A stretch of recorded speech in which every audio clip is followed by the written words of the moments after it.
Testing, testing, 1, 2, 3.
Hello, M Sharp. Welcome to the stream. We're getting ready to get started in just a second. I'm just sending out some information to try to get people into the channel. See if we can't get some people interested in watching.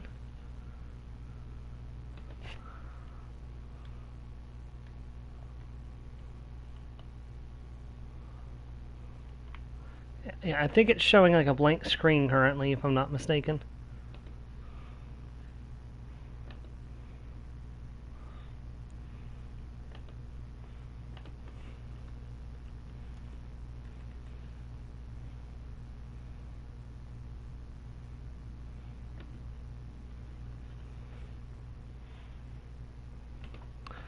Alright, we're going to go to new character.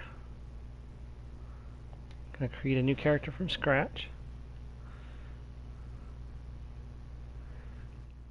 Alright, so I've already decided that I'm going to play a anime cat girl. That was set in stone. And we can change the environment and we can look around at them, get an idea what they look like. We can also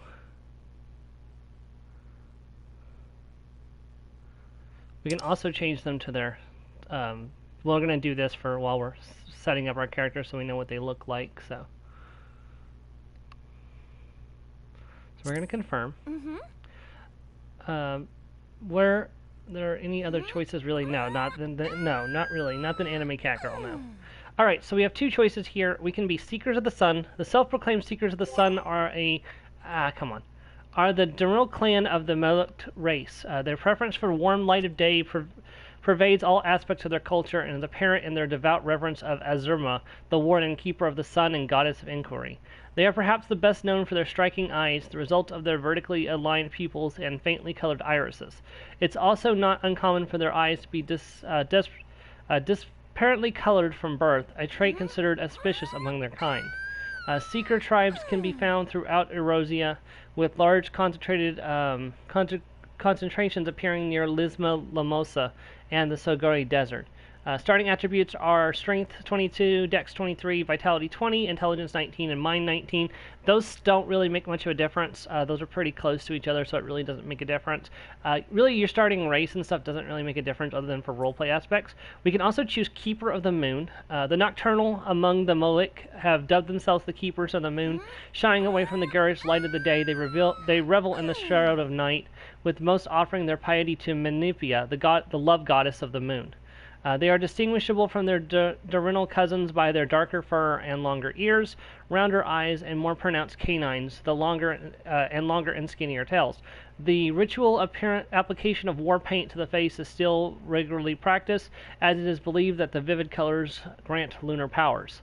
After a great many summers of conflict with the people of Gardina, Gridiana, the Keepers have finally made amends with the people of the Civilan city-state, with some even choosing to make their homes there.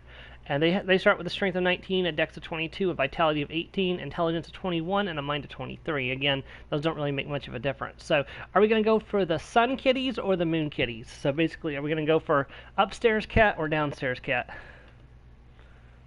Or ceiling cat or basement cat? Sorry, that's the designations. Sun cat. Alright, so we're going for Seekers of the Sun. Alright, so we had a whole bunch of different sliders. So the shortest they can be is 58.9 inches, so about a little less than 5 feet tall. That's pretty small, I think. So we just want to go minimum height.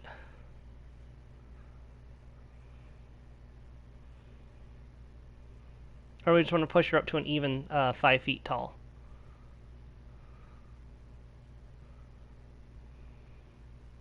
Quite small indeed. So do we want to go minimum smallness?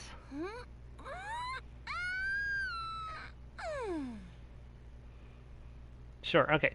Minimum smallness it is, okay. Alright, and so we can change her bust size. I'm going to let you pick that M-sharp. I really don't care one way or the other. Honestly, if it were me, I would push it all the way down here. But I will take your opinion into consideration.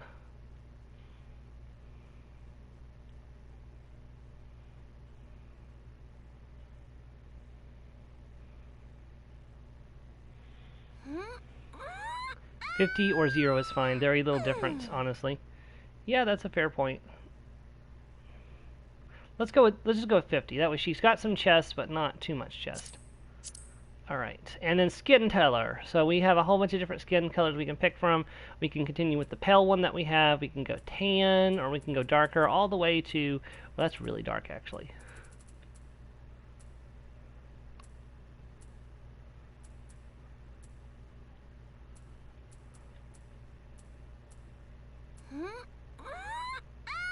I think it's like mocha colored.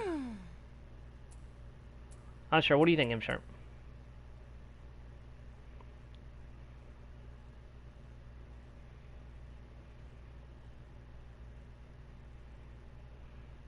Default is fine. Okay. Alright, so we have a couple different tail shapes that we can choose from. There's this one. There's that one. There's that one. There's that one. That's not much of a difference in the other one. That one's a little skinnier. That one kind of like fluffs up a bit, and there's that one.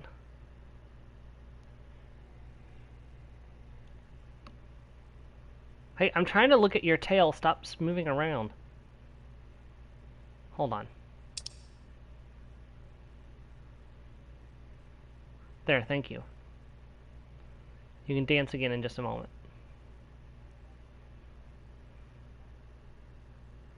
Dealer's choice? I think I'm more partial to this tail. Okay, and then we can actually increase the length of the tail. So we can make it super duper short, or we can make it super duper long. And there's actually quite a noticeable difference there, so. What's 50% look like? And that's pretty good.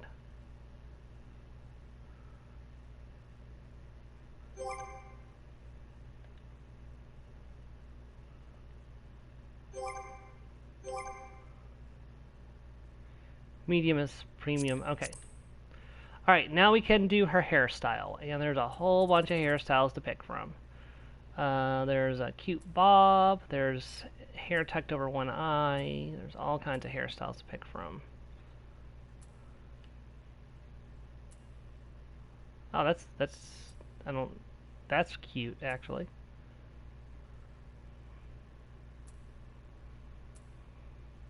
That's cute as well.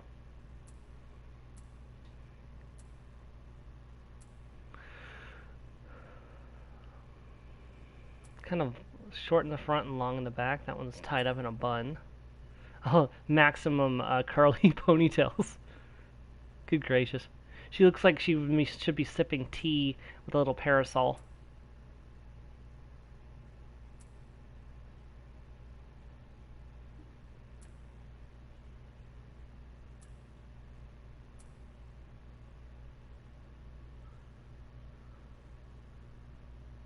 Yeah, I'm not surprised. So do you want me to pick a hairstyle?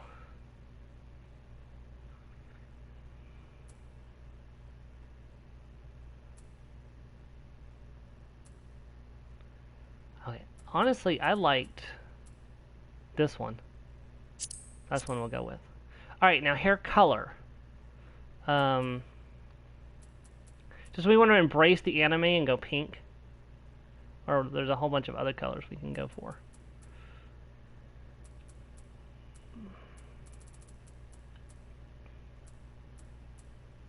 Like super light pink, that's almost completely white. Goes all the way up to...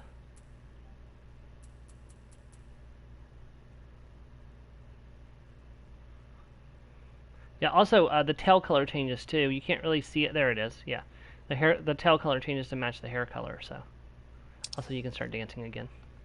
Anime girl pink. Okay, so pink 1 or pink 2. Either one would be anime girl colored.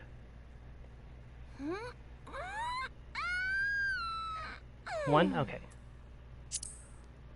All right.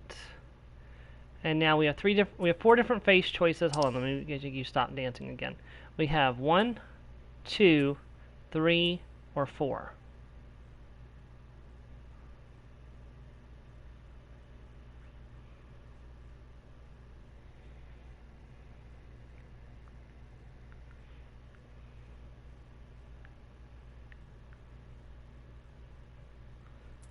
Three is good. Okay. All right, and then we have jaw types. We have... These are like barely noticeable difference, actually. Yeah, barely noticeable difference. Do you have a preference?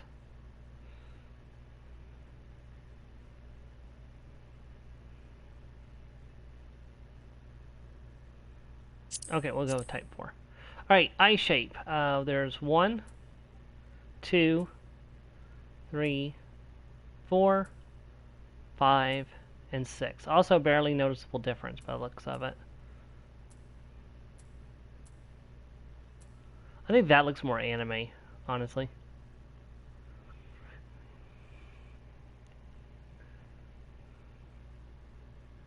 One, 2, 4, or 6. So we'll go with 2. Wait, what was 4 again?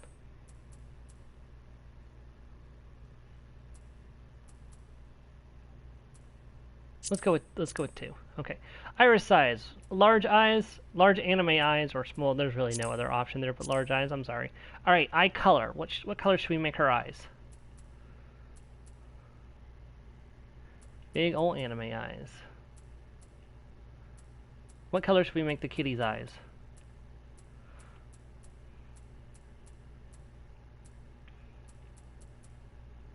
Ooh, that's actually really striking.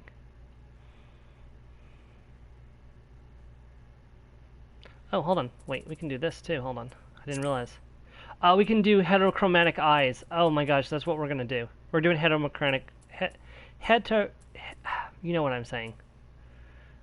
So, green and blue? Or purple and blue? Or...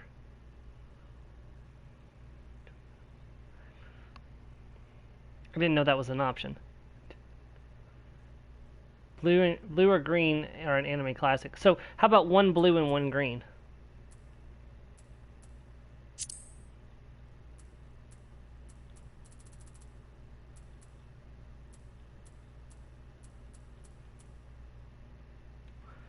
Okay. How's that look?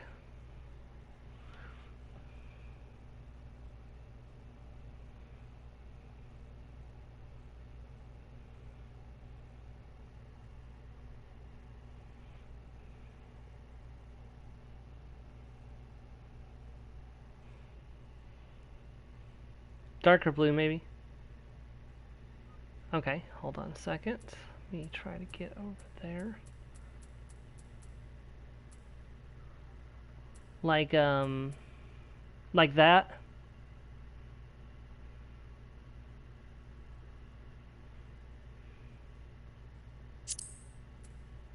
Okay, there we go. And we have a couple different eyebrows. Also, very minuscule difference. Honestly, I don't have a preference here.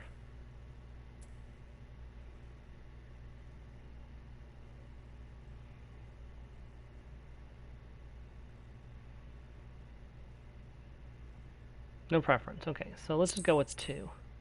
Alright, nose. We have a little nose, also a little nose, also a little nose. Not that one. So it's between 1, 2, 3, 4, or 6. We're not doing 5.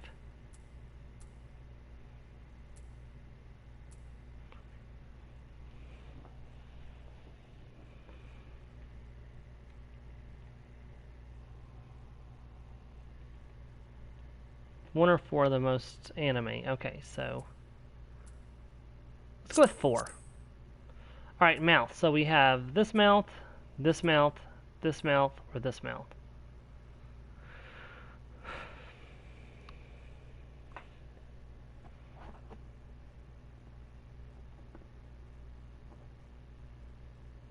But you can reverse camera. I guess not in this one. We're actually done with her body, so I'm going to put her clothes back on.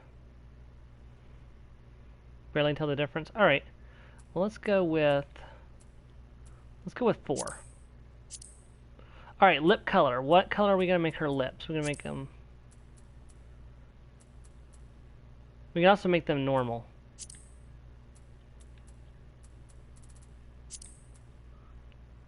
Do you think she should have lipstick or not?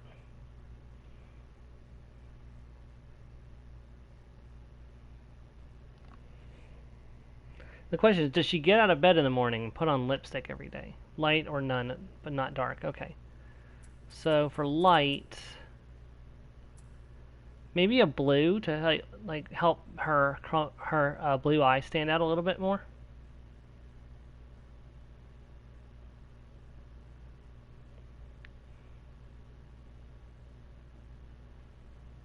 Okay. Alright, now we have a couple of options. We can give her a scar or something. These are optional. We don't have to do anything here if you don't want to.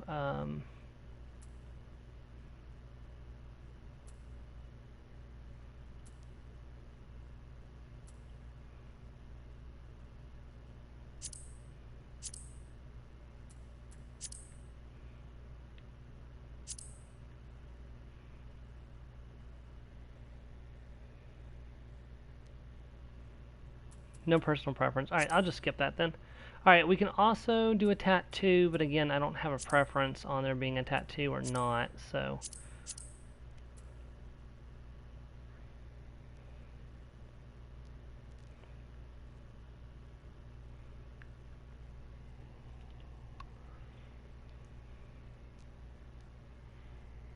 The face is fine without tattoos. Okay.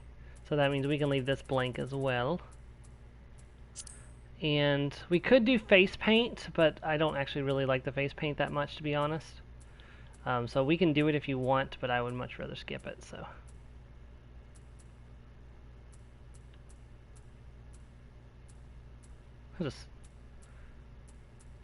The butterfly is kind of cute. I do acknowledge that the butterfly is kind of cute.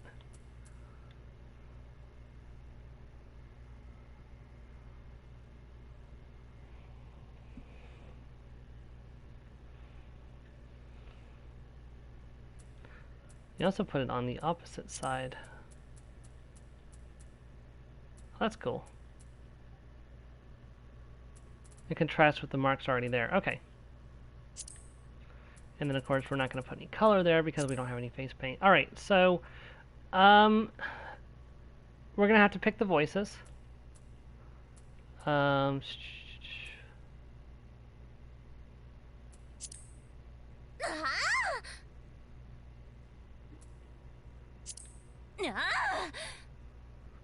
Hold on, I can't really hear the sound because I got the volume turned off. Hold on, let me turn it up a little bit.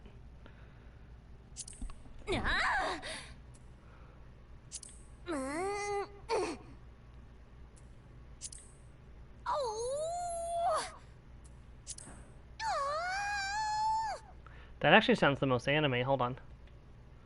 Can I change which, Nope. Can I change which, Oh, here we go.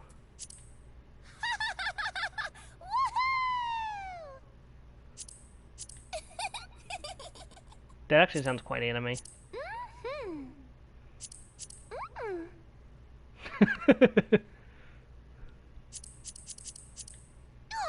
Baka.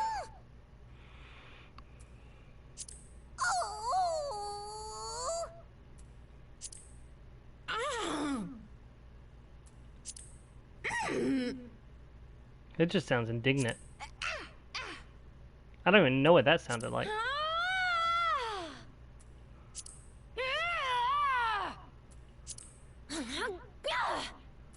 Do we want to go type 5?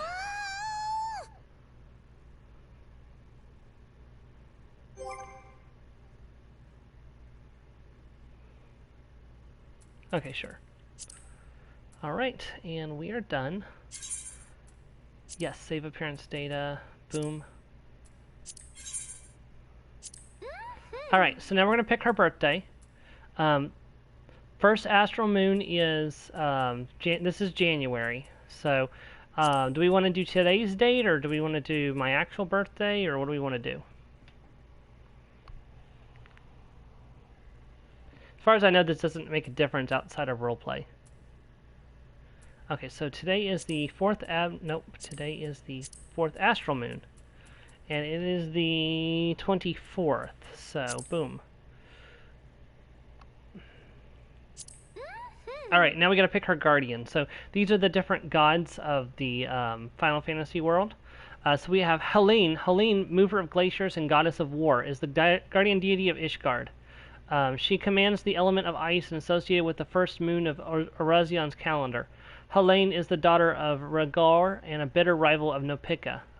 Noptika? She is most often depicted as a relentless warrior armed with a bronze greatsword, or great shield. Her symbol is the 3 spears.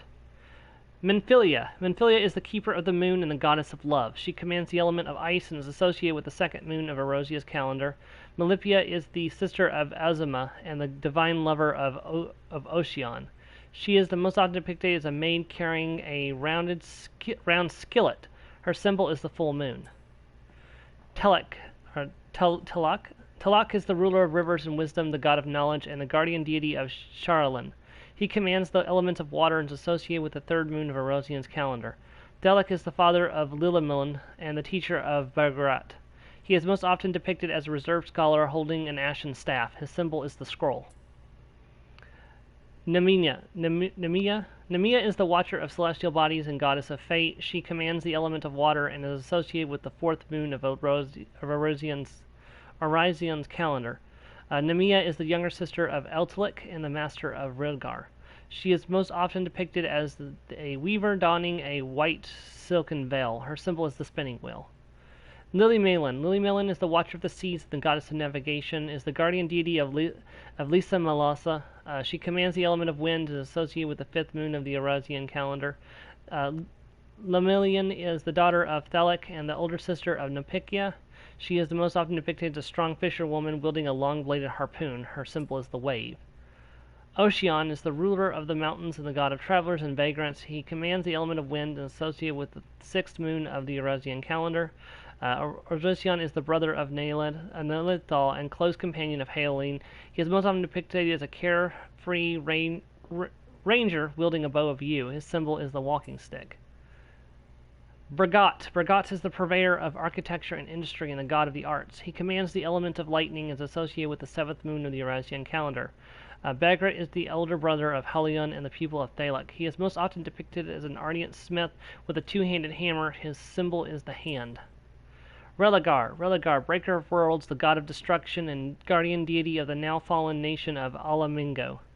He commands the element of lightnings associated with the 8th moon of the Eurasian calendar. Rhaegar is the father of both Bragot and Halon and serves as the attendant of Nemenia. He is most often depicted as a magus carrying a staff of bronze. His symbol is the striking meteor. And Azamai is the keeper of the sun and goddess of inquiry. She commands the element of fire and is associated with the 9th moon of the Eurasian calendar. Azamai is the daughter of Eltlik and the elder sister of Mephilia. She is most often depicted as a noble lady holding a golden fan. Her symbol is the radiant sun. And this is Nalithal. Nalithal, overseer of the underworld and god of commerce, is the guardian deity of Undul.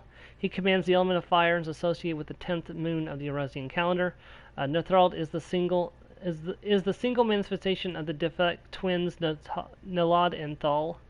He is most often depicted as a discerning merchant holding a balance. His symbol is cowardly, an ancient shell currency. Napakia, or Napakia. Napakia is the tender of soils and harvest and the goddess of abundance and the guardian deity of Gardenia. She commands the element of earth and is associated with the 11th moon of the Orisian calendar. Napakia is the daughter of Asmazia and the younger sister of Liliman. She is most often depicted as a jubilant farmer holding a scythe of steel. Her symbol is the spring leaf. And last one, Alathek. Alathek is the surveyor of change and space and god of time. He commands the element of earth and is associated with the 12th moon of the Eurasian calendar. Athlek is the father of Azramar and Mephilia and the elder brother to Nemea. He is most often depicted as an astute emperor wielding a mithril great axe. His symbol is the hourglass. I think this is only for role-playing purposes, so we have a couple of choices, so I'll let you see what you think, M Sharp.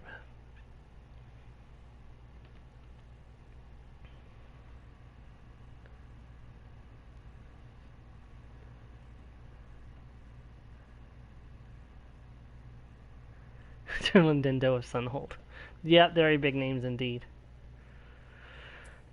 I think the major two for the cat people would either be the goddess of the moon or the goddess of the sun.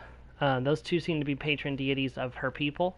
So if we want to narrow it down to two, I'd say either Azamea or Menphelina. Sun god then? Alright, so sun goddess of fire and inquiry. So.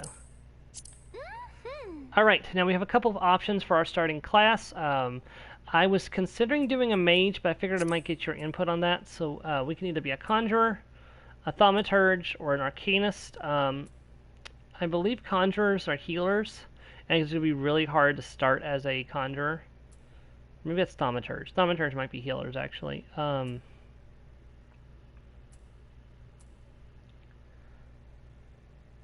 I'm trying to remember which one does damage.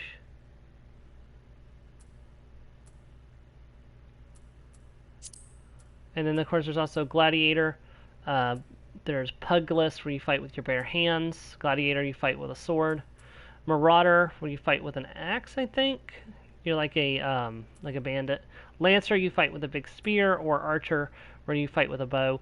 Honestly, I have done Archer before. I would prefer not to do Archer again so soon.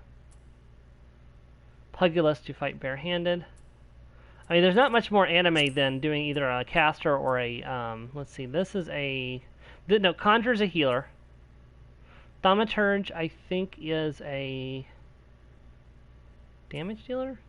And Arcanist, I think, is a damage dealer. Hold on, let me look it up just real quick.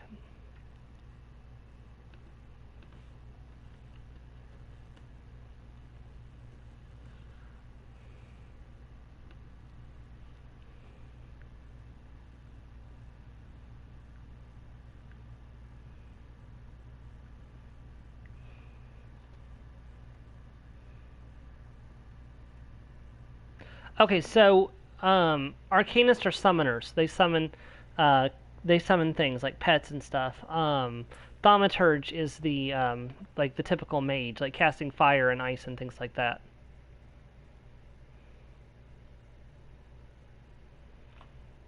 So I would say it's probably between Arcanist, Thaumaturge, or Pugilist.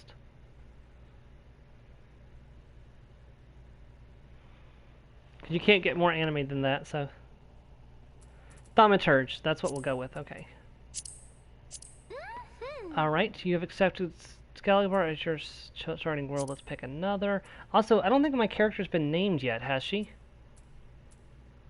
Can I do Frimfret? Yes, okay, now it's time to name my character.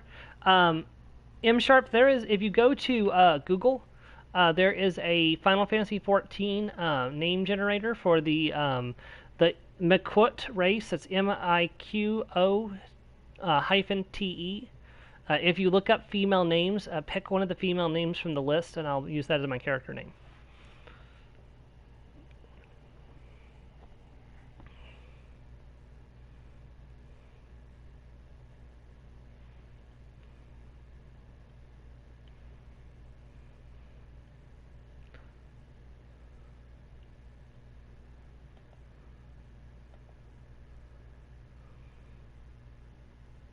Yep, yeah, they are.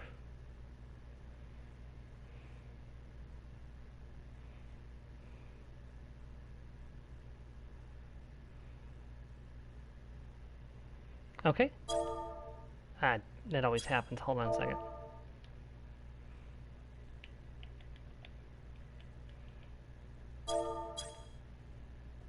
Nope, nope, nope, nope, nope.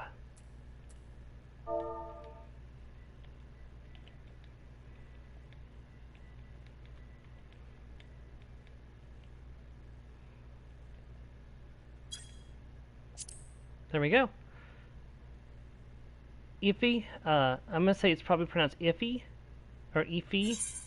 Iffia. Yes. Begin a new game with this character. Yes.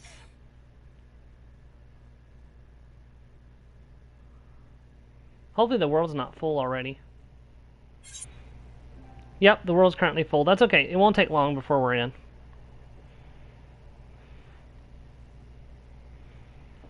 Just have to stand by for just a second. The game will keep us in a standby state until we can log in.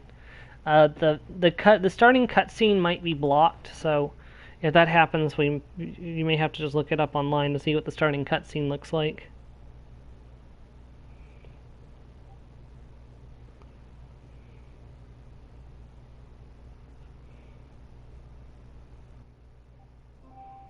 Here we go.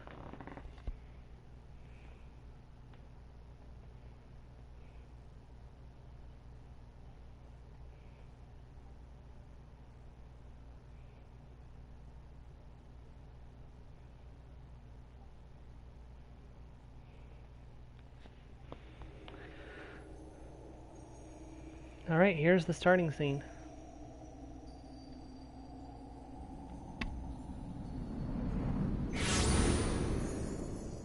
And there's our girl, the small anime cat girl.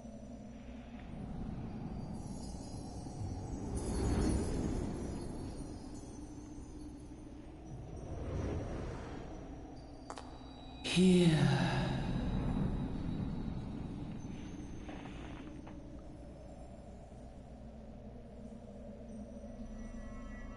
Here. Feel.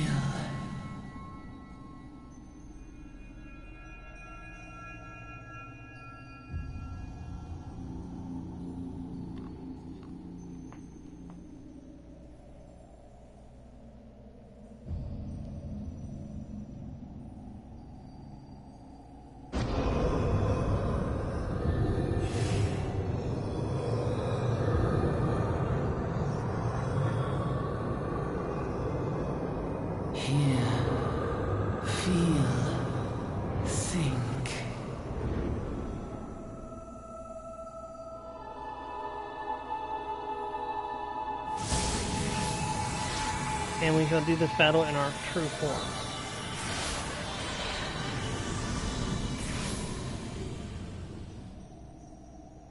Although I have full intentions of not having my face covered.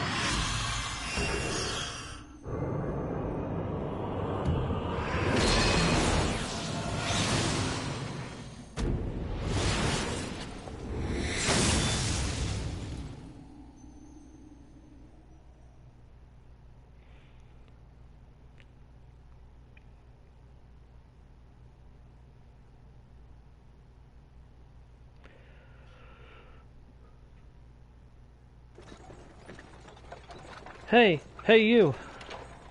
You're finally awake.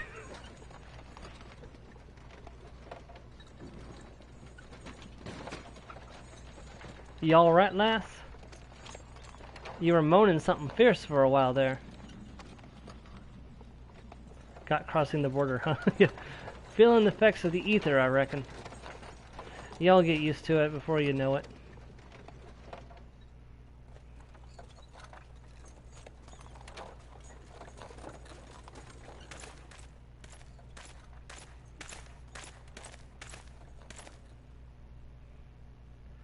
You there, halt!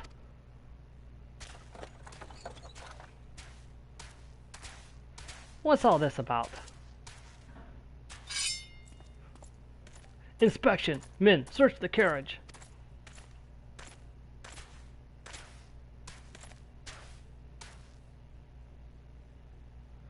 I'm just an honest peddler, friend, so, don't be too disappointed when you find nothing, eh? Mind your tongue, old man, lest I cut it out.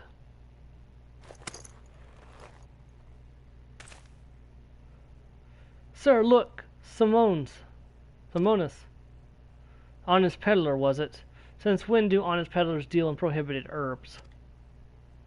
You're in a lot of trouble, old man. You'll rot in a dungeon till the end of your days, unless you can afford the fine. Huh, business as usual. Wait. Ah! Armagel, to arms, to arms!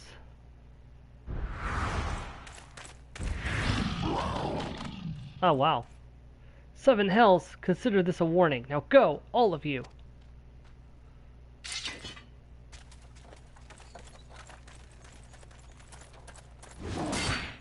Oh, dang, he just got sent flying. Eat the person.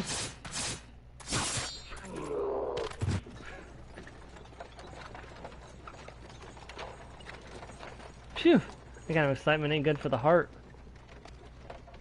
You be careful around them brass blades, lass. Bastards have the shirt off your back if they fancy it. Like common bandits they are, only less honest. Thank the gods for sending some beastmen to the rescue, eh? Hey, seeing as we're got a long ride ahead, you mind keeping me company till we arrive? Depends on what you mean by keeping you company. Them young'uns don't care much for conversation, see?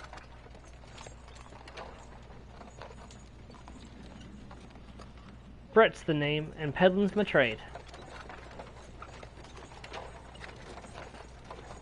And judging by your unusual garments, I'd wager you're one of them new adventurers. I knew it, going wherever the wind blows, seeking fortune and glory, now that's what I call living. So long as you can avoid dying, I mean. Ain't no secret that adventuring's a risky business, these days especially. What was it that first attracted you to it?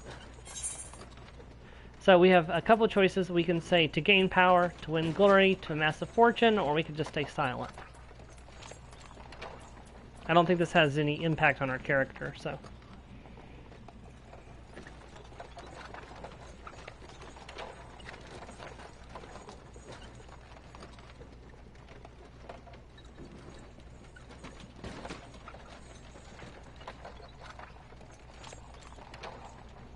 Get money, okay. To amass a fortune. Anime cat girls gotta eat. Fortune, eh? Then I reckon you'll fit right in where we're going. And anime cat girls don't do the naughty. Because that would be anti-Jasunder. Once you've learned how to handle yourself in a fight, you'll want to visit a place where crafting or gathering guild tickle, or whatever crafting or gathering guild tickles your fancy. And there's plenty to choose from, too. Whatever it be weaving, alchemy, goldsmithing, or mining that interests you, Yodul's the place where you can learn your trade.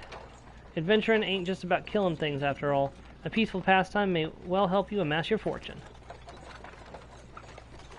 Just remember, though, there's more important things than fortune and glory, such as breathing. Ain't no profit in being dead. That's a fact. By the by, this your first trip to a deal? This is your first trip to a deal? Yes it is. It is. Well then, let this journeyed itinerant tell you the ins and outs of your destination. Adil is ruled by the Sultana in name, but as most folks know, the Syndicate holds all the real power. Them and their Monterius cronies will be happy to get rid of her grace altogether, but that won't happen. While she still commands the loyalty of the Royalist, and Royalists are nothing if not loyal. I mean, that makes sense. Those factions have long fought over power, throwing the weight of their wealth against each other and showing no signs of stopping. Of course, the Lizardmen, that's the Almajaya, couldn't care less about Undil politics. They have their own interests, see, and they aren't afraid to use force to serve them. They said war is a gift to peddlers, need breed and profit, and although it shames me to say it, I'm inclined to agree. Ah, at long last. Behold Adil, the jewel of the Thalion, where folks turn sand into gold.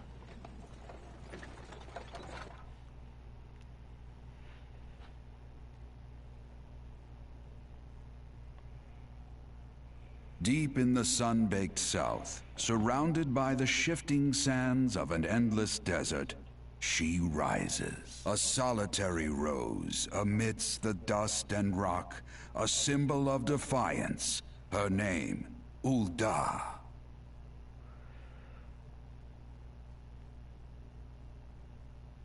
Even with the coming of the seventh umbral era, hope springs eternal for the mongers and merchants who vie for lost fortunes in this bustling oasis.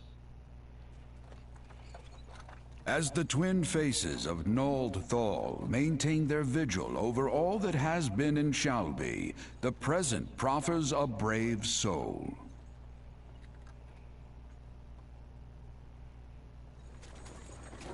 One whose arrival could mark the beginning of a new era of prosperity for the realm. And that would be me. Efi. Efi? I'm not sure how to say that name. And here's where we part ways, lass. I'm off to the markets to deliver me wares, and then it's on to the high road for me. Here, I want you to have this, by way of thanks for putting up with me, prattle.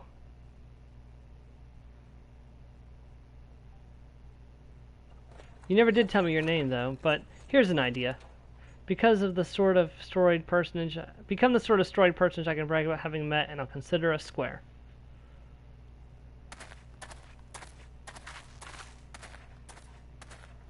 May the traders nurture our fortunes as they kindle the flames which burn within us all. For by fire are we reborn.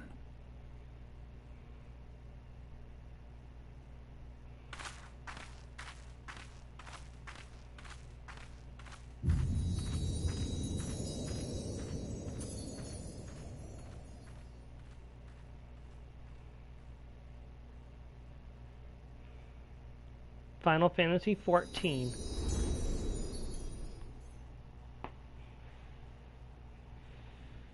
I had a feeling this beginning stuff would take up most of the first stream, so.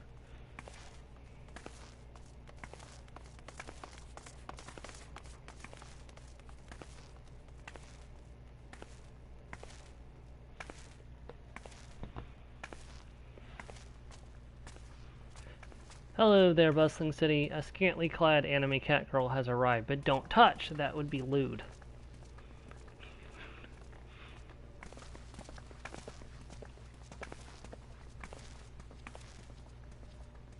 Oh wait, adventure, over here.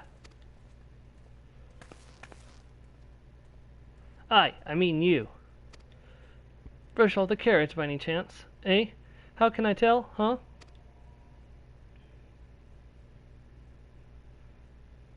Name's Wymond, and my business is knowing every bugger else's. Now then, if I was to offer you some invaluable information by way of welcoming you to our fair city, free of charge even, just as once like.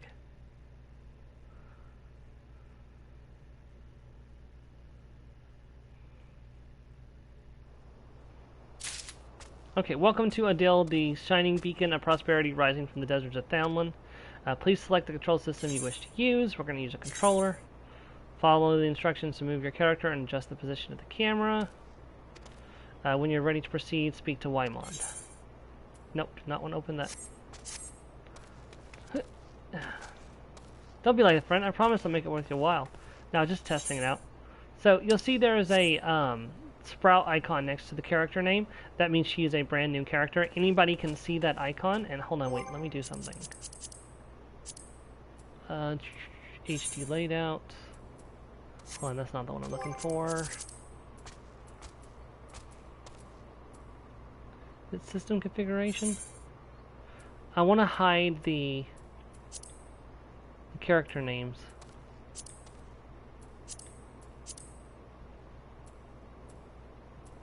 That's not it.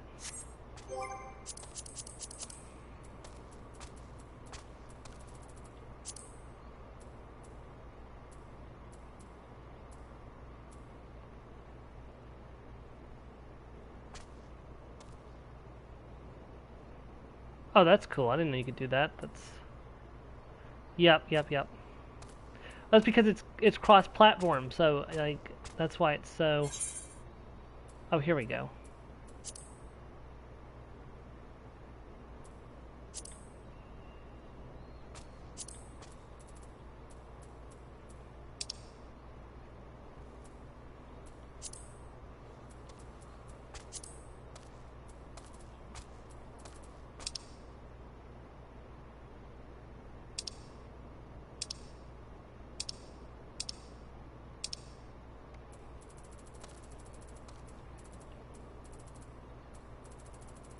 Okay, here we go. Yeah, that'll work.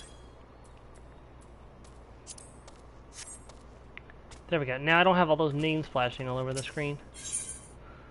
Alright, so we can accept this quest coming to Yadul. To be recognized as an adventurer in the city-state of Yadul, you must register yourself with the Adventurers Guild. Accept. Hey Joe, welcome to the stream. You missed us making the anime cat girl. Tis plain to anyone with eyes that you don't know your way around here. If I let you go off wandering down down the nearest dark alley, you're certain to get mugged or worse. But I don't want that on my conscience.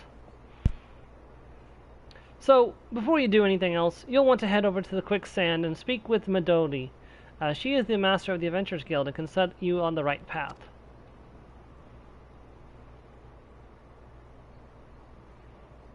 Just take those steps over yonder and pass through the double doors. You'll find her inside. And that's as much as you're getting for free. Good luck with your adventurer. Okay, and we have a little tutorial thing here. You have begun a quest. Non-player character NPCs offering quests will be recognized with an exclamation mark above their heads. To bring up the quest window, speak to the NPC by first targeting them and then pressing the confirm button. Okay, you've begun a quest. Use the duty list to help you complete your task. This shows you the duty list, and it'll also show it right here on the side of your screen. Although I'm honestly thinking about turning that off so that way there's less stuff on the screen, just because it's...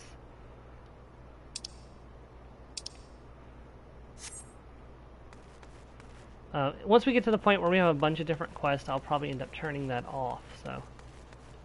Hold on, let's activate this real quick, if I can.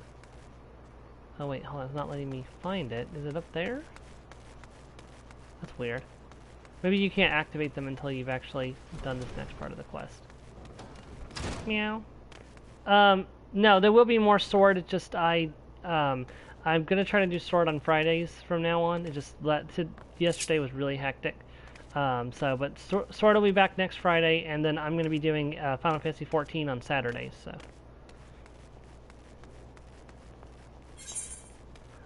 Or I might do more sword after doing Final Fantasy XIV. I haven't decided yet. I've got all day, so...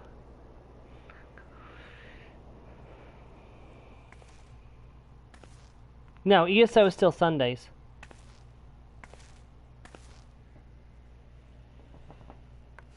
Why, hello there. Who might you be? Let me try that again.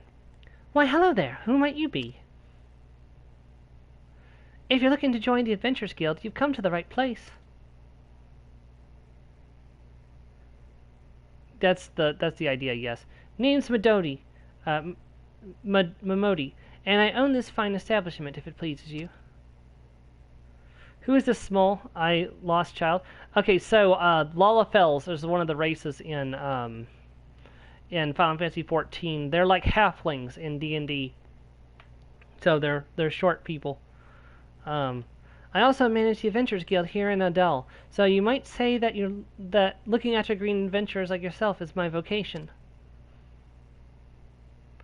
And lucky for you, that is. Without someone like me to steer you right, you'd soon find yourself out in the middle of nowhere, caught up in business you don't understand.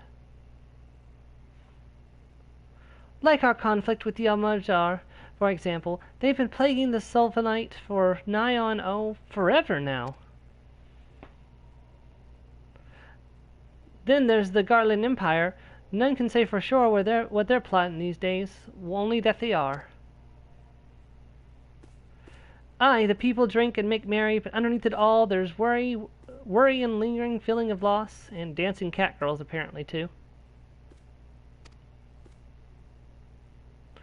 And little wonder, It's been 5 years since the lesser moon cracked open like a giant egg, releasing an abomination intent on turning the realm into an eighth hell. So much was lost at the blink of an eye. 'Twas the end of the world had come at last. This is how they got rid of the old Final Fantasy XIV, by the way. They destroyed the world with the abomination that came out of the moon. And then things began to get foggy. Everyone got their own version of what happened next. Some of them 2 or 3. You'd think people would remember something like that, but the fact is, they don't. Nobody does. There's one thing that survivors agree on, though. The part played by a band of adventurers who laid down their lives for a realm that wasn't their own. They fought valiantly, and like so many others, they never returned. Deeds worth remembering. I'm sure you'll agree. It's just a shame our recollections of those brave heroes are as jumbled as those of the calamity itself. Whenever we try to recall their faces to mind, it's like they're standing between us and the midday sun, permanently silhouetted. I'll bet that sounds poetic to you, doesn't it? Well, it's not. It's bloody infuriating. Even if we can't remember them, we'll not let them be forgotten, and so we call them the Warriors of Light. And they'll forever stand as a shining example of what adventurers can achieve. That's why I welcome new arrivals like yourself to our fair city. And all I ask is that you lend a helping hand and try to leave Undil in a better place than you found her. If you can promise me that, I'll be happy to let you join the guild. Alright then, a promise is a promise now. I'm counting on you to help put the past behind us. We need people working and spending and bickering like the old days. And happy and prosperous Undil means more business for the quicksand too.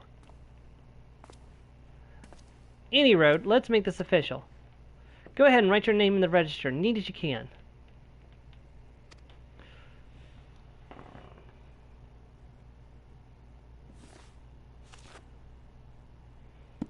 Ifi Zomasa? I'm not really sure how to pronounce her name, to be honest. Ifi Zumsa?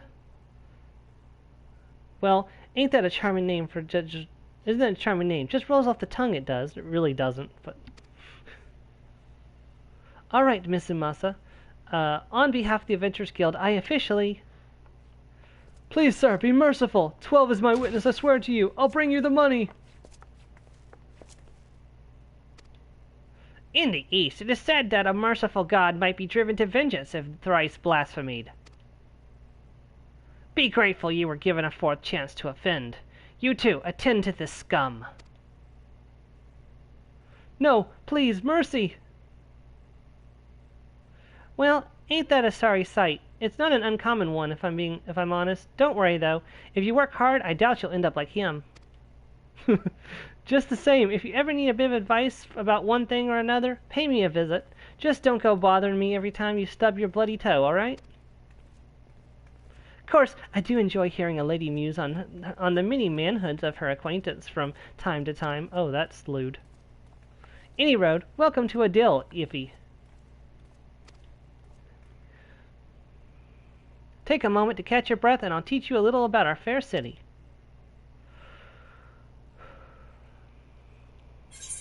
Alright, and we're going to complete the quest to get 400 experience points and some gil, and that will push us to level 2. Quest complete. This concludes the introductory game tutorial. You have taken the first steps as an adventurer in the city of Ardal. Listen well to the wisdom of Momodi Midori, and then go forth and discover the incredible adventures that await you. So we have Umbral Ice and Astral Fire. Hold on. So Astral Fire and Umbral Ice are special status effects which allow thaumaturgists to continuously deal devastating amounts of damage while still conserving their MP resources. Casting one of the fire spells gives the thaumaturgist the effect of Astral Fire, which increases the potency and MP cost of further fire spells. At the same time, it lowers the potency and MP cost of blizzard spells, but prevents the natural or spell-assisted gradual restoration of MP. Conversely, casting one of the blizzard spells gives the thaumaturge the effect of umbral ice, which decreases the MP cost of ice spells while increasing the speed at which MP naturally recovers. At the same time, it lowers the potency and MP cost of fire spells. Okay, so... Wait, it increases the potency and MP cost of further fire spells. Okay, because increased damage, increased power, decreases the power and cost of fire spells, but at the same time decreases the cost of ice spells, and also gradually increases how much you get your magic back. That seems overly complicated. As the thaumaturge progresses in level, the number of umbral, ice, and astral fire effects which can be stacked at any one time increases. The larger the stack, the more powerful the effect. Learning to when to switch fire and ice is being successful in extended battles. Elemental gauge unlocked. The elemental gauge indicates whether you are under the influence of astral fire or umbral ice after casting a blizzard spell. Well, that's not what I wanted to game. Okay, let's read this real quick. Important quests used to tell the story of Azoria and her people are called main scenario quests. These are tasks that are easily distinguishable from others by their unique icon. Quests using this icon indicate a task or series of tasks that are tied to new duties or features that you have yet to unlock. Okay, so while under the influence of astral fire, all fire spells have the increased potency, but require more MP to cast, while under the effects of umbral ice, you'll have significantly increased MP recovery. So what you could do is you could, I'm assuming this is how it works. You cast a fire spell, and you keep casting fire spells until you get low on MP, and then you cast a blizzard spell, and then you get your MP back, and you switch back to fire once your MP is back. That sounds right. Alright, let's talk to you and kick off the next main scenario quest. Close to home. Midori, the prophetess of the quicksand, wants you to perform 3 tasks that will help you learn the fundamentals of adventuring. Okay. Before you go charging off to find your fortune, I have a few basic tasks I'd like you to perform so as to help you get to know the place. First of all, I want you to visit the Aetherite Plaza. To get there, head west from here until you reach the Emerald Avenue, and then look to the north. You should see a giant floating crystal called an Aetherite. If it weren't for Aetherites, traveling around Azoria would be a damn sight more troublesome than it is. Of course, you still need to attune to them before you can use them, so be sure to do that with the one in the plaza. You ever attuned with an Aetherite before, Efi? If not, just lay your hand on the thing and you'll see what I mean. When you've done that, I want you to pay a visit to the Thaumaturge's Guild over at Azurite Orrery. Assuming that the scepter ain't just for show, you might consider training there. And finally, I want you to visit the Sapphire Avenue Exchange over on the steps of Thal. Goods from across Azoria and beyond turn up there every day. You'll have no trouble finding armor, weapons, or anything else a fledgling adventurer like yourself might need.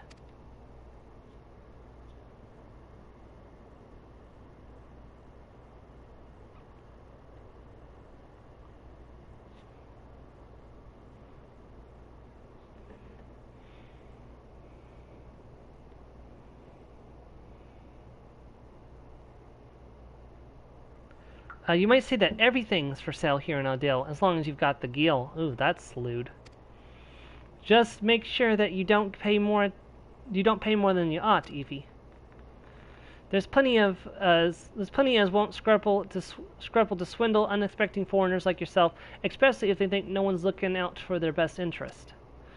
Which is why I'm giving you this letter. When you visit the exchange, find a gentleman named Sesagora and give it to him. He'll be happy to tell you about the markets once he's read it. In short, then, visit the Aetherite Plaza, the Thaumaturge's Guild, and the Sapphire Avenue Exchange. Simple. Oh, but before you go, a word of advice. While there are more than a few unsavory characters out there who will try to take advantage of you, there are also some with honest-to-goodness problems who you should consider offering a helping hand to. A lot of folk are lured to this city by promise of wealth and power. What many of them fail to realize is that instead of chasing after Gil the moment they get here, they ought to be making friends. Let it be known that you're willing to give as much as you get, and opportunities will come your way. Speaking of which, you should speak with the smith over yonder. These lads always have good advice for up-and-coming adventurers. Otherwise, that's about it for me. It's past time you got going. Oh, and let me know when you're finished, will you? That way I won't spend my days worrying that you were down to your small clothes without a Gil to your name. I'll deal with you in a minute.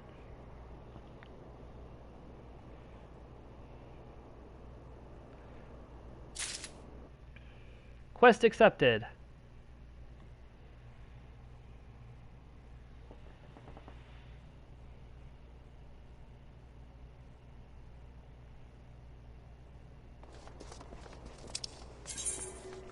Alright, so this is just talking about the main menu.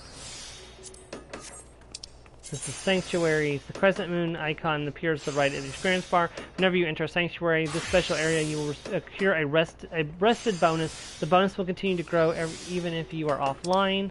All experience earned throughout battle, crafting, and gathering while under the benefit of the rested bonus will increase by 50%. Your current rested bonus is displayed on the top of your experience bar. The orange bar shows how much more experience can be earned before the bonus fades. If the bar is blue, it indicates your bonus will carry over to the next level. Okay. Inns and cities, as well as various outposts and settlements, are classified as sanctuaries to maximize your experience earning potential. Make it a habit to always log out in one of these areas. Okay. Navigation. Selecting map from under travel in the main menu or pressing square on the controller will bring up an area map. If a quest objective is located in the area, it will indicate it with a special icon. The location of main quest objectives can be confirmed by selecting the objective in the duty list. Okay. Alright, we'll talk to the smith later. Right now I want to get on with this quest. Yeah, I really like how Aoife came out, especially her heterochromatic eyes. I think she looks really pretty. Okay, now it's here. Okay. Can I attune to this? Yes. Okay, good. Alright, so we've accessed the first of the Ethernet. You have now access to the Ethernet. Quick traveling through the city can be achieved by simply placing your hand upon an Ethernet shards. And then Ethernet is going to come up here. Attuning with the shard will grant you access to the city, states Ethernet. The Ethernet can be used for quick inter-city travel, okay? And now we're going to use the map to find the next one. I'm going to try to unlock them all as quickly as possible. That's our first objective for the day. And also working on the... So we're going to go down to the Thaumaturge's Guild and get that one. We're not actually going to enter the Thaumaturge's Guild yet. I want to... I'm going to do the Thaumaturge's Guild after I visit the Aetheryte Plaza and do the Sapphire City Exchange. Because that one will lead into the Thaumaturge's Guild quest, and then I'll get distracted doing the Thaumaturge's Guild quest, and I'll forget to go and do the other quest for this. And then I'm going to have to rush back and do this. That's exactly what happened to last. Oh my goodness, look how tall that bunny person is compared to me. Yeah, any quest icon that's red means it's too high leveled for you. There's a bunch of side quests you can do, but... yep, small cat girl. But, I'm going to be mostly focusing on the main story quest and the job quest for the time being. Later on, I will probably... Can I move that? Hold on. I thought I can move the... I thought I can move that gauge. Hold on, let me...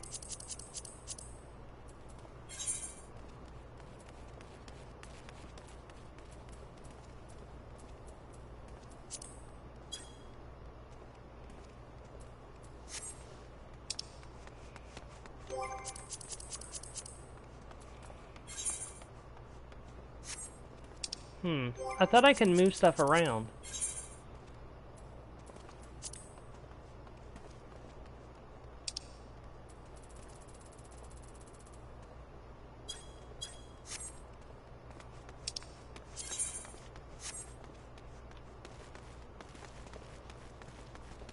I'll have to look it up and see if there's a way to move that, because that's actually going to be annoying having it right there next to the quest marker. I'd like to put that right here.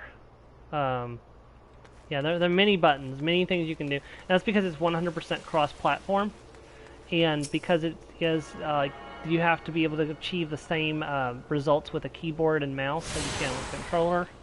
So everything's got to be even. So.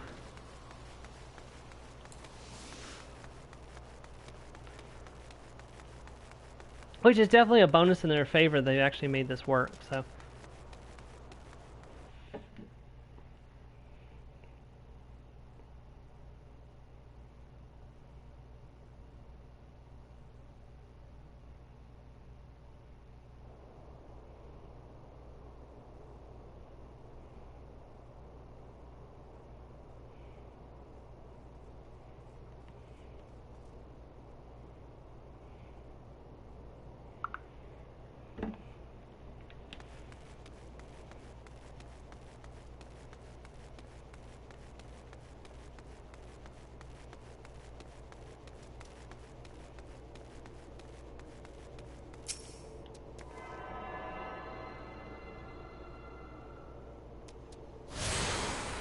Alright, we've got another one unlocked.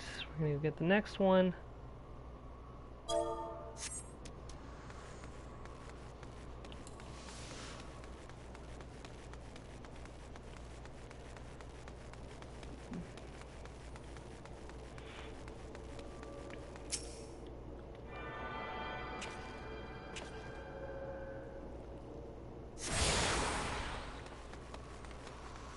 Yeah, it's kind of like unlocking way shrines in ESO, although kind of a little more convenient than the way shrines in ESO, to be honest.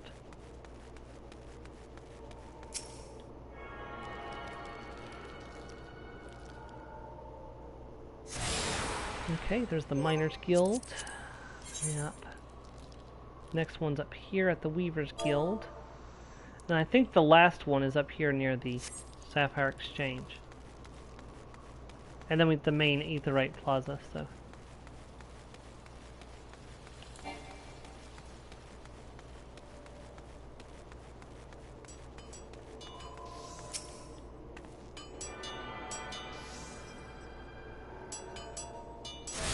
Yeah, anytime you reach a new city, the first thing you should definitely do is unlock all the Aethernets for that area.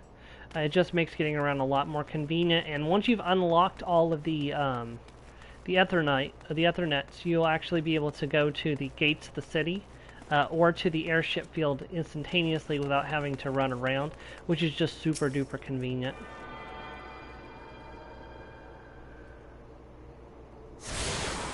Alright, I think that's all of them except for the main one. Hold on, let me just... There's 1, 2... I got all of those. I got the Adventurers Guild. Yep, I think only the main Aetheryte Plaza is left.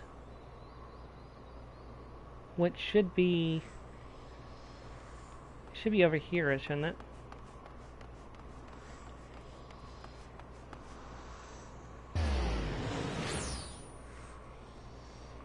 I thought it was. I don't know where the main plaza is. Oh, here it is, right here.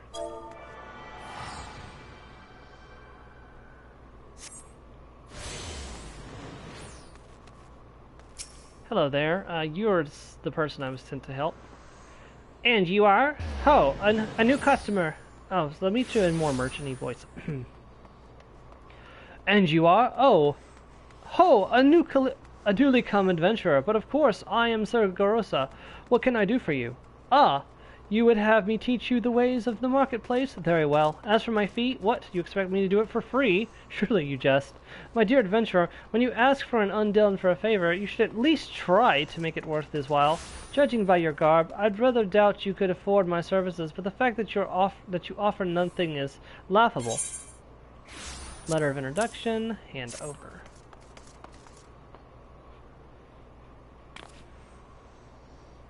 Oh, Mistress Midori instructed you to seek me out, did she? Consider yourself fortunate to have such influential friends. I shall be brief, and you shall be attentive. You stand in the Sapphire Avenue Exchange, the busiest and most profitable market in the Sonnet. Being advantageously situated in relation to the outer city-states, Adil's market have ever served as both the literal and figurative centers of Etrosian commerce. All the great overland trade routes lead to our city, and the majority of maritime trade between Valkabrand and Althenard passes through our ports. Because of this, countless companies and consortia have chosen Adil as their base of operations. They see to it that this marketplace is awash with merchants and moneylenders day and night. Anything a man could ever desire to be purchased here, provided as he has sufficient funds. Surely there's something you seek, adventurer? A deadlier sword, perhaps, or a shinier trinket? Whatever it is you want, the exchange will have it. To the north you will find merchants peddling armor and accessories, curatives and crafting materials. And to the south you will find weapons and tools and an assortment of other useful items for sale. Seek out a particular merchant or browse to your heart's content, but do try to remain aloof should you find something that piques your interest. Decisions made in the heat of the moment are usually unwise, especially when a coin is concerned. Ahem. Thus all the complimentary aid you shall have from me, and far too much for my taste. My regards to Midori. Now, off with you. Alright, we got a little thing here for handing over items. This is basically just when sometimes a NPC will ask for an item, you hand it over to them. Pretty standard stuff if you played an RPG. Alright, so we're going to go to the Adventurers Guild.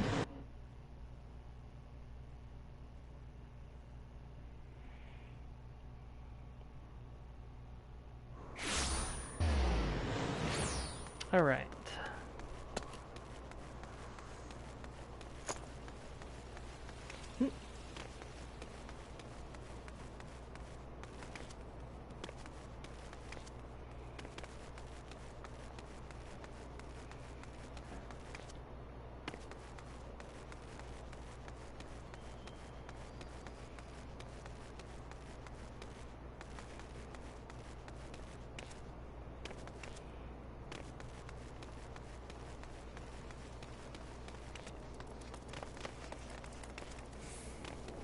Alright, and here is the Aetheryte.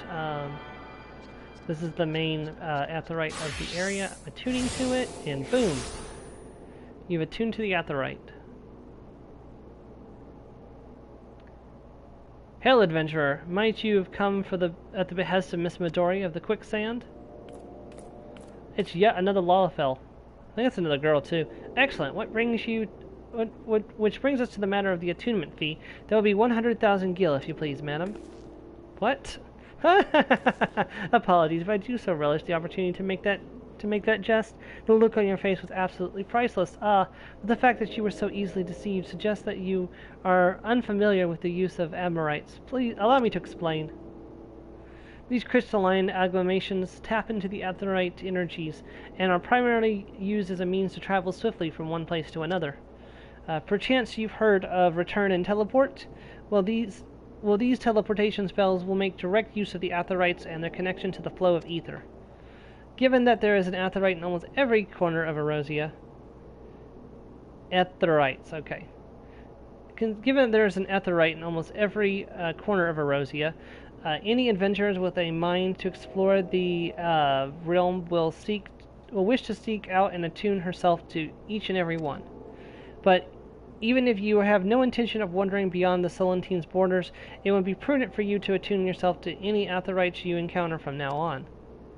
I pray you find the information informative. Should you wish to learn more about Aetherites or transportation magic, I will be more than happy to answer your questions. Stress the E for ether. Okay.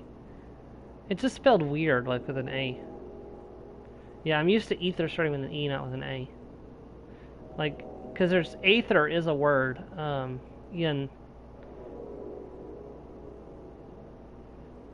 You have now tuned to the Aetherite. You are now able to use the return spell. Yep, so return, what it does, it returns you back to your home point. And it can only be used once every 15 minutes. So once you've used it, there's a 15-minute cooldown before you can use it again. So it's something you want to use sparingly. Teleport you can use as long as you have the money to afford the teleportation. So I think we're missing one. Hold on. Yeah, we must be missing one somewhere. Oh, look at that dress. The maid outfit. Yeah, you can get maid outfits, but I think they're only in the cash shop, so I'm not in a hurry to buy a maid outfit for my character. I don't really want to spend real-world money on clothing. I know there's some nice-looking clothing you can get at higher level crafting levels, but I think you have to be a higher level to equip said nice clothing, so... Alright, we're heading to the Thaumaturge's Guild. But I'm also looking for the Aetherites that I've missed, so... I thought I found them all. Okay, hold on. We got that one. Because if you hovered over it and you're not attuned, it would tell you not attuned.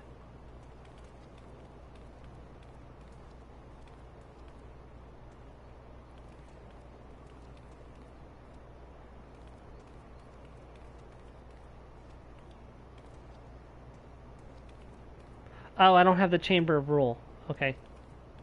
Or the Alchemist Guild. Okay, that's what I'm missing.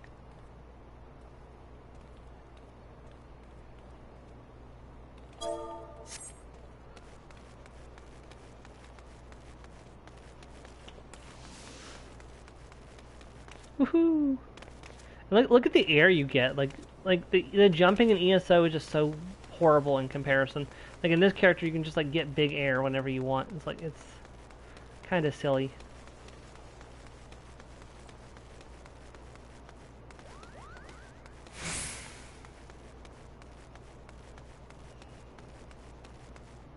Small cat, big jump.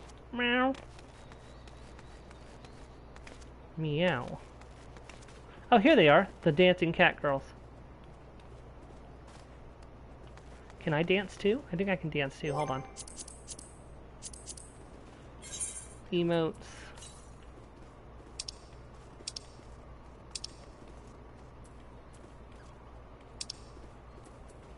Nope, I don't think I have a dance one.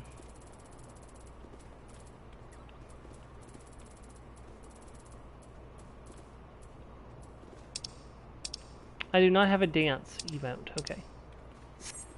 Never mind, I can't dance. I missed what? Oh. Where was it?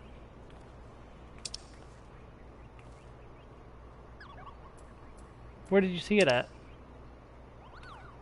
Oh, here it is. Oh, cool.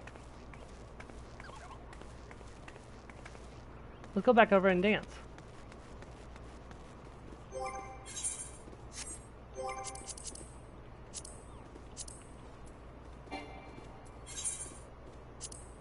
Dance. It's not the same dance and I'm not in sync with them, but you know, it's okay. You dance happily, okay.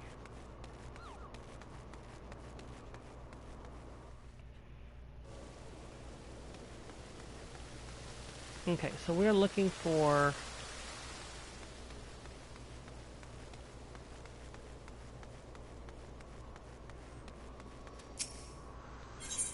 No, we got that one, okay. So hold on.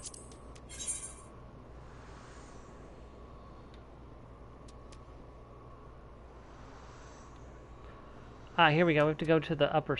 We have to go to the upper strip. Okay, that's why. The upper level.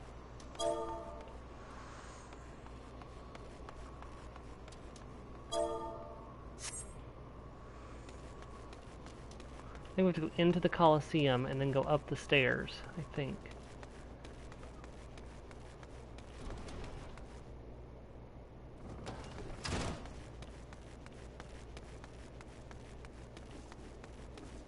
And this is the Gladiators Guild. Oh, here we go. Nope, this isn't right. I don't think it is. Nope, this isn't right. We have to go back down.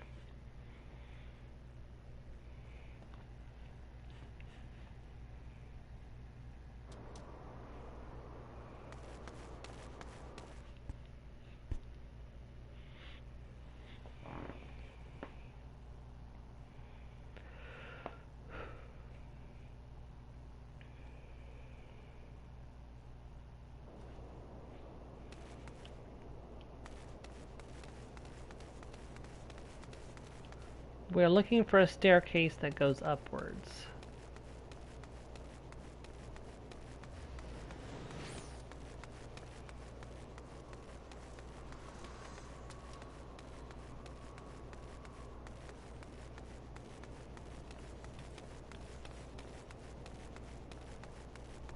Here we go, this is what I was looking for.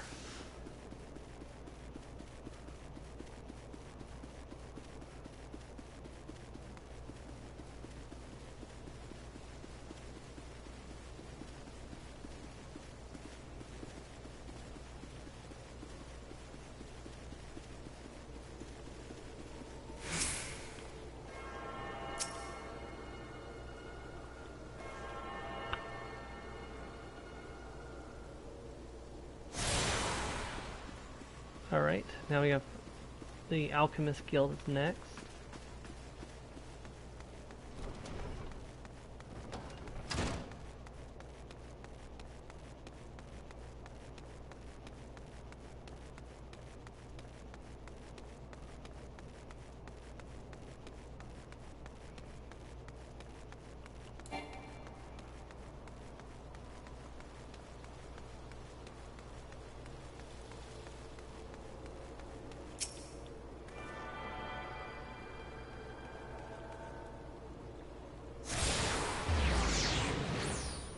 Alright, there we go. That's all of them. You've attuned yourself to all of the Ethernet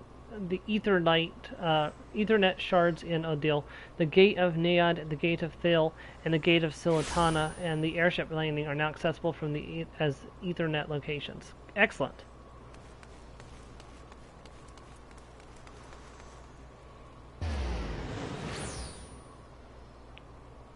Perfect. Now we'll travel to the Conjurer's Guild, or Thaumaturge's Guild. Now we can get around the city a whole lot faster.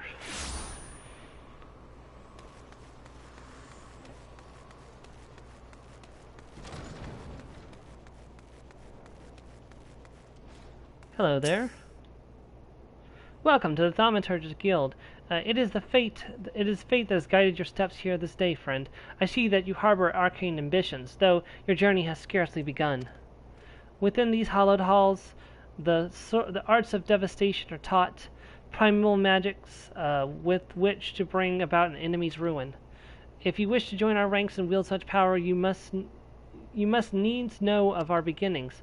The nation of Adil inherited its traditions from the ancient Boethidia, or Belada, a city founded by the descendants of the first mages. The secrets of these illustrious sorcerers were ultimately entrusted to the priests of the Order of Nelthala, or of Neldthul, who have passed them down from generation to generation ever since. Focused and refined over centuries of use in the Order's funeral rites, the arcane magics of our ancestors eventually emerged as an art we now know of as thaumaturgy. A freezing blizzard to halt corruption, a raging fire to cleanse the corpse, a bolt of lightning to expel the sins of mortal life. The dwellers employed in the preparation of the dead are equally efficacious when applied to the living. It is for that reason that we are feared and respected in equal measure. Thus does our guild thrive, ensconced in the catacombs of the Aetherite Odyssery, a sanctuary devoted to Thil, divine arbiter of the afterlife. What say you then, adventurer? Would you like to plumb the abyssal depths of thaumaturgy and let our learned sages guide your descent? But before you leap into the darkness, you must first prove to our guildmaster that you possess the spiritual fortitude necessary to look upon that which waits therein. When you are ready to submit to the judgment of our most esteemed mages, say the word. Okay. I think we're ready to submit to the... Well, adventurer, will you join our guild, or do you presume to ignore the urgings of impatient destiny? Let's see. Way of the Thaumaturge. Yaiki wishes you to reaffirm your desire to join the Thaumaturge Guild. Okay. A wise decision indeed. To prepare for your initiation, I must have you study the volume of Fundamental Thaumaturgal Principle, all 108 of them. Or at least I would if such requirements had not been abolished. Too great a detriment for fresh novices, they said. I suppose you shall just have to settle for calling upon the collective wisdom of our guild masters. We have 5, you see, all brothers of the same house. Though they all wield supreme authority, it is the eldest who provides a singular voice for the guild when one is required. Master Kokobi Go, I believe. Wow, you don't even know your own guildmaster's name? What in the world?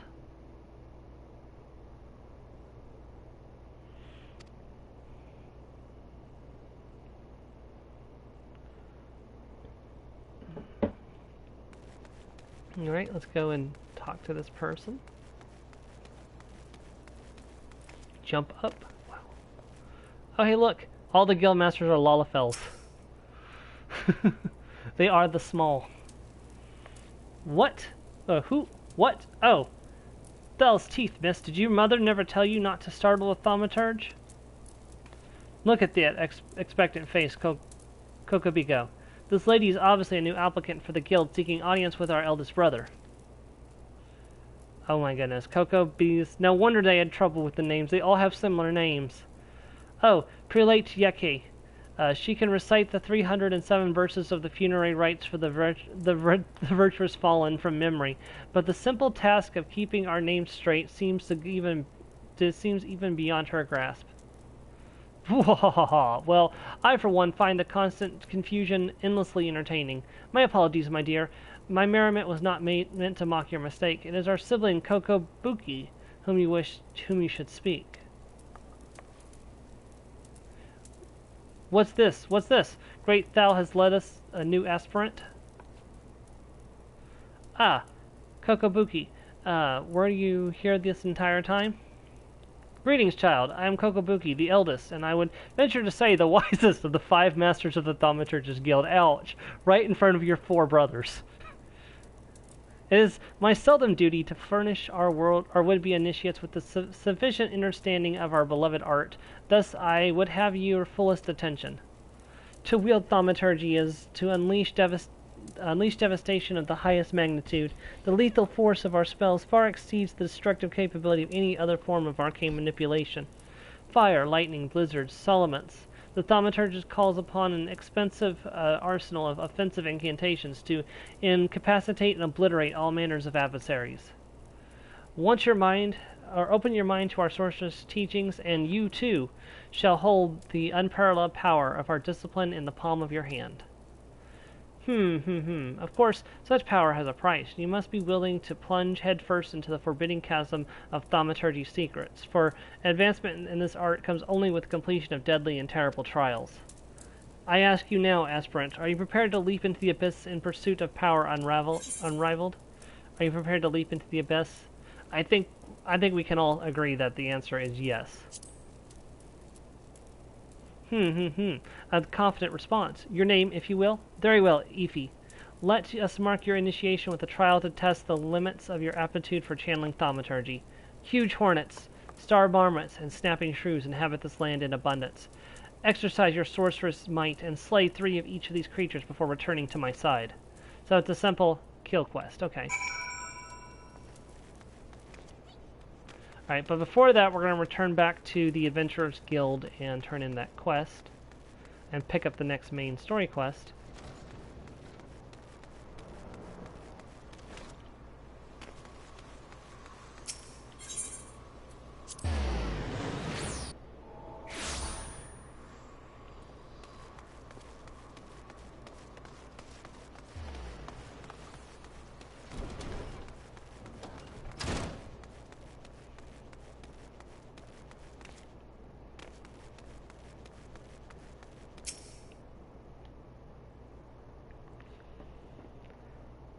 Yeah, that's a lot of... They do. How was your tour of the city, Elfie? Get lost, did you? Aye, well, Adele's a big place with lots to see and do, but wandering around aimlessly don't pay the bills. If you're serious about making a living here, you'll need to remember where things are. So, when you go exploring, explore like you've got a purpose, eh? Alright then, all that's left for you to do is to work hard, make money, and spend it here at the quicksand. Alright, complete the quest.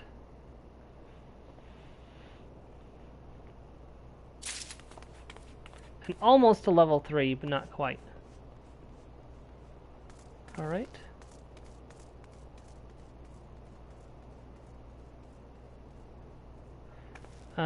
So I think this is the next main story quest, but I have to be level 4 before we can take it. So we've got 2 levels before we have to come back and take that. So let's go and work on Way of the Thaumaturge, and let's see where we need to go for this. It's sending us out into Central Thalen, okay. So we can just, what we can do is we can, wait, where am I? I went out the wrong door.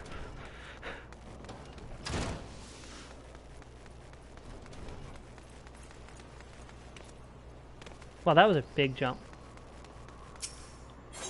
We're gonna go out into Central Thalen.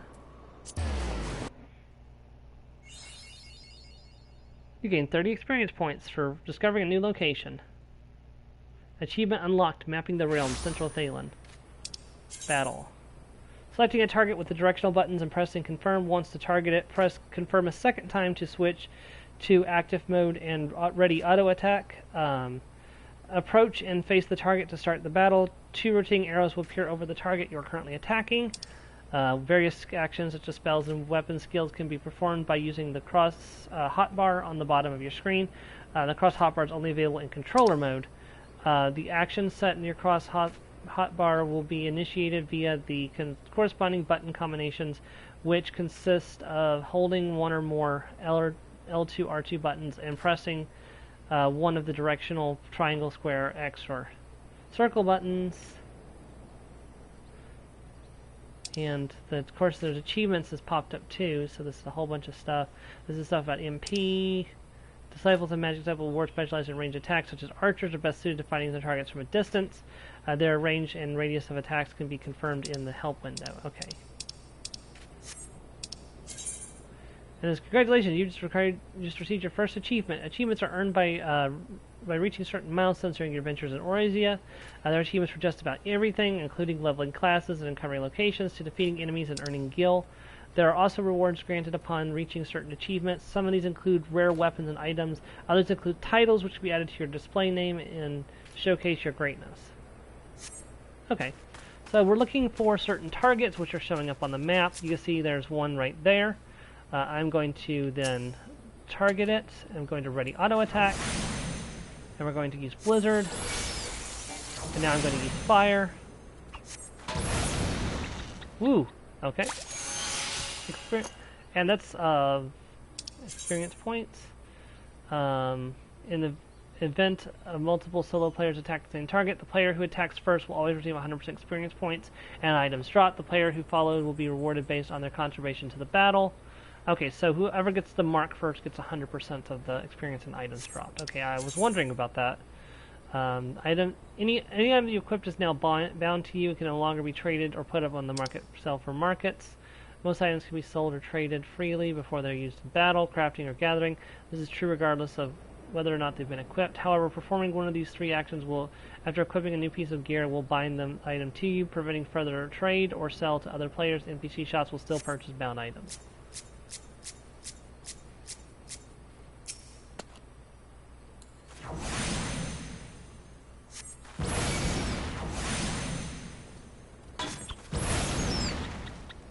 Okay. I just leveled up, level 3. Ooh, high quality items. You obtained a high quality item. High quality items can be identified by their icons, such as well as the special mark that appears next to their name. High quality gear will often have better stats than normal quality gear, while high quality materials used in synthesis will sometimes yield better results. These features make them more attractive to prospective buyers, resulting in a higher sell price. High quality items cannot be stacked with normal quality items. Okay.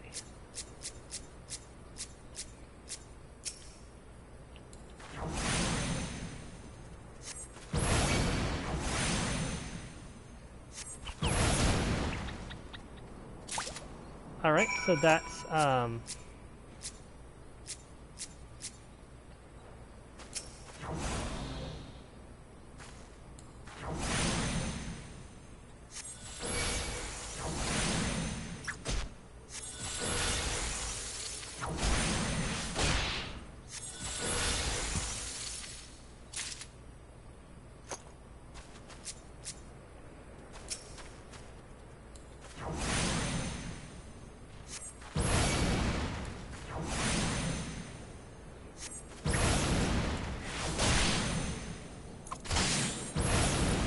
alright, and then I need to kill another hornet. Oh my gosh, look at the big turtle thing. I would feel really bad killing that.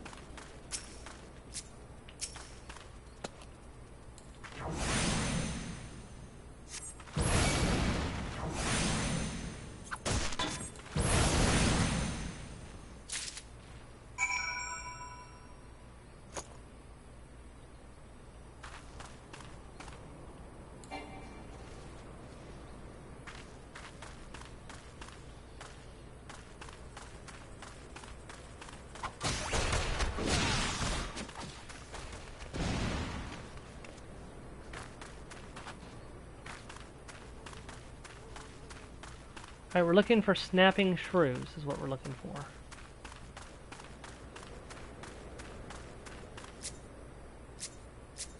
Oh, here we go.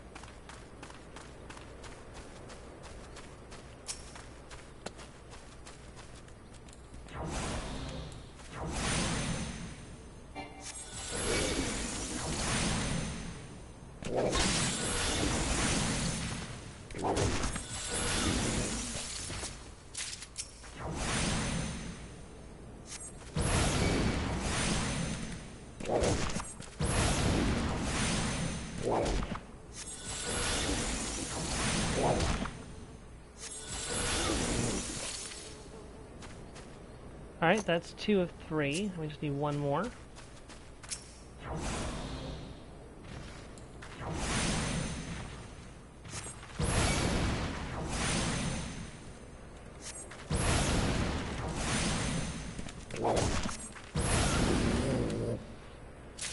Alright, that's done. So now we'll head back to town. You don't remember the way back to town, that's not good. There we go.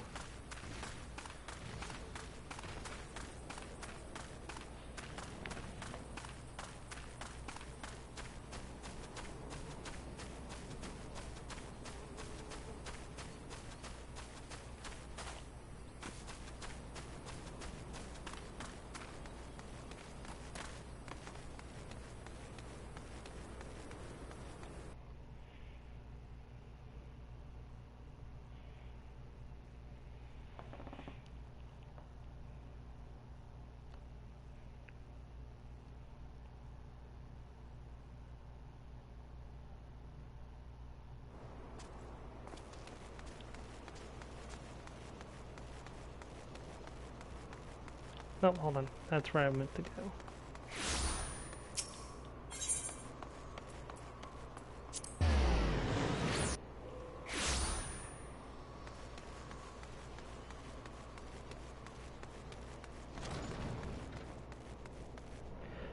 Joe, would you take care of the bot, please?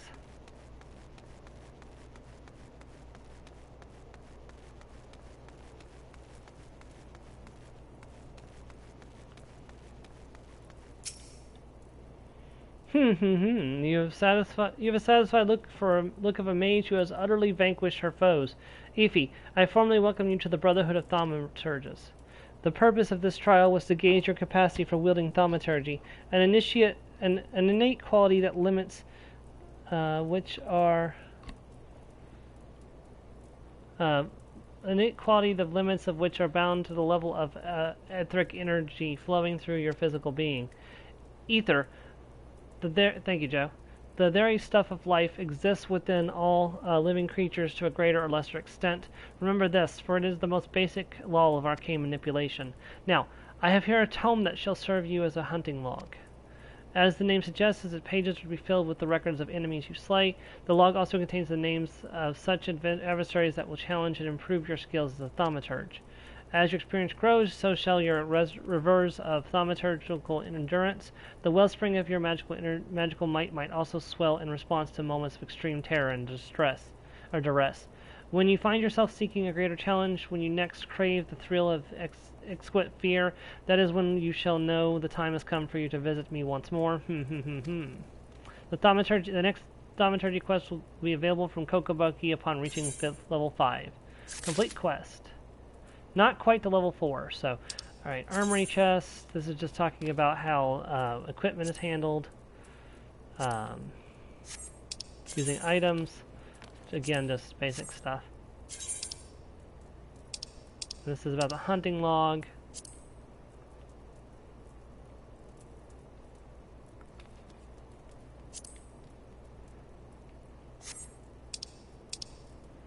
What on earth?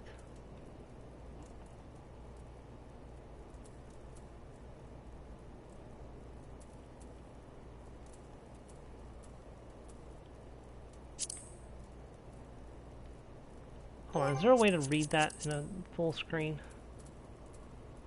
I just kind of want to see what it says.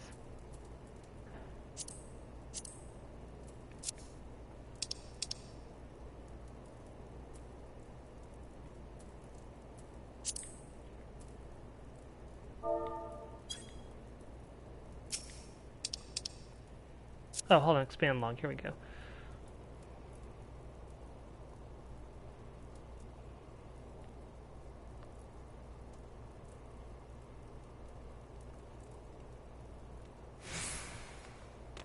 Wow, that person is really spamming that free company.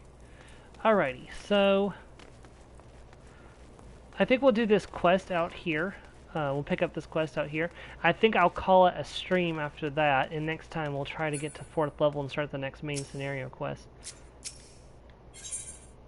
Alright, in the name of science. It's 147 experience, not quite enough to level us up, but we can probably pick up another quest, and it will give us some items that we can use as well.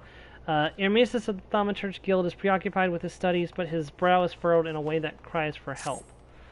I am Emirus of the Order of Neldthul, and I am charged with studying the anatomy of this regional's fauna and the environments in which they dwell. For the dark art of our order is death itself, and the power over death can come only through knowledge of life.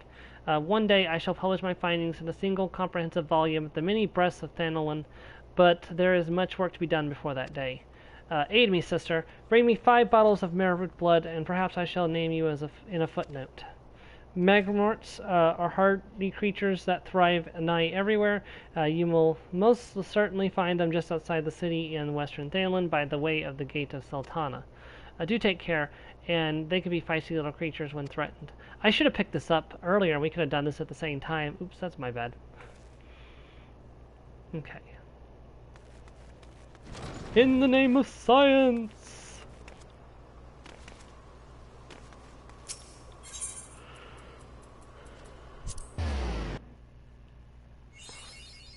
And there's another new area, so that's 55 experience points, which will help me get to the next level. Alright, yep, they're all over the place right out here.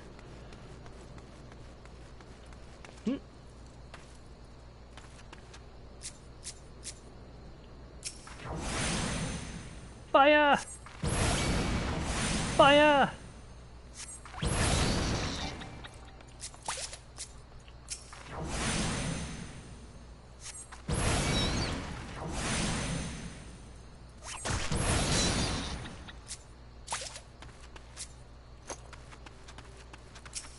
Fire!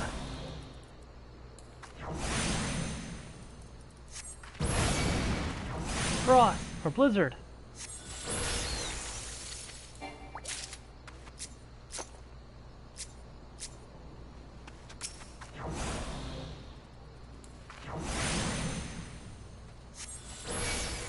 Freeze.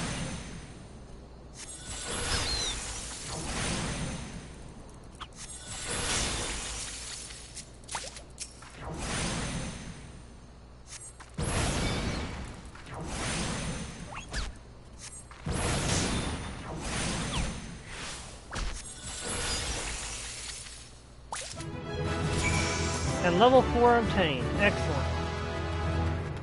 Action learned transpose. What does that do? Oh, that's cool. I'm not sure what that did, but hold on. Maybe there's a way to find out. Did I pick up an... Oh, I got a square maple shield. Okay. Oh, cool. I can have a shield equipped. That's interesting. I didn't know that mages could wear shields.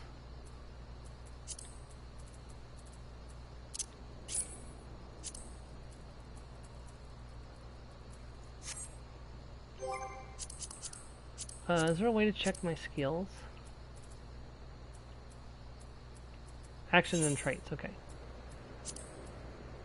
Let's see. So, swaps Astral Fire with a single Astral Ice or Umbral Ice. Umbral Ice or Umbral Ice with a single Astral Fire. Okay.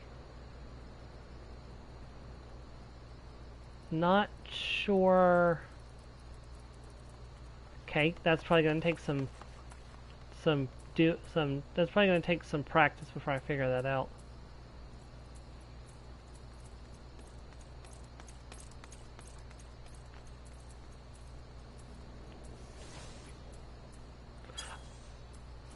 Not sure. Means you switch those statuses so you no longer have to use the attack. Oh, okay, that's interesting. Also, how many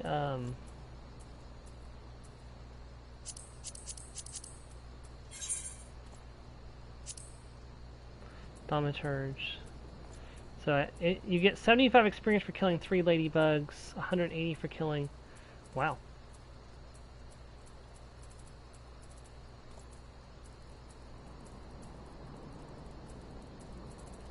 Wait, so... The shrews don't count. Okay, that's interesting. So they don't want me to kill the shrews. That's interesting. Let me kill 3 ladybugs. That's not what I wanted to kill. Yeah, you're right. That's exactly what happened.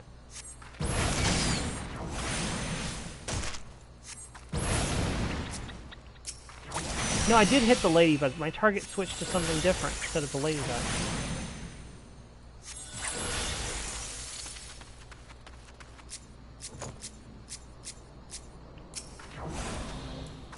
So if you move, it interrupts your spell casting. It means you have to stand perfectly still when you're casting spells. Okay. See, that's different than when I was playing an archer. You can move around.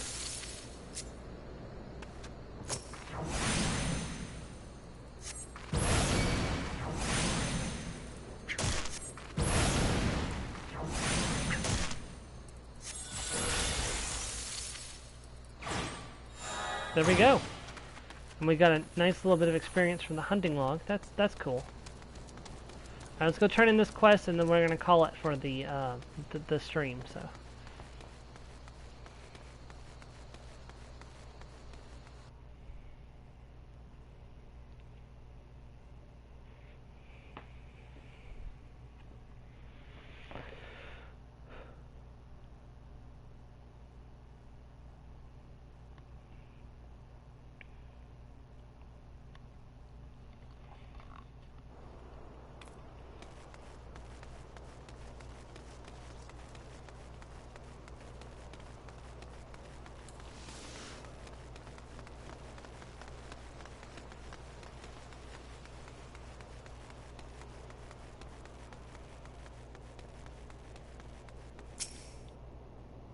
The blood. Have you brought it?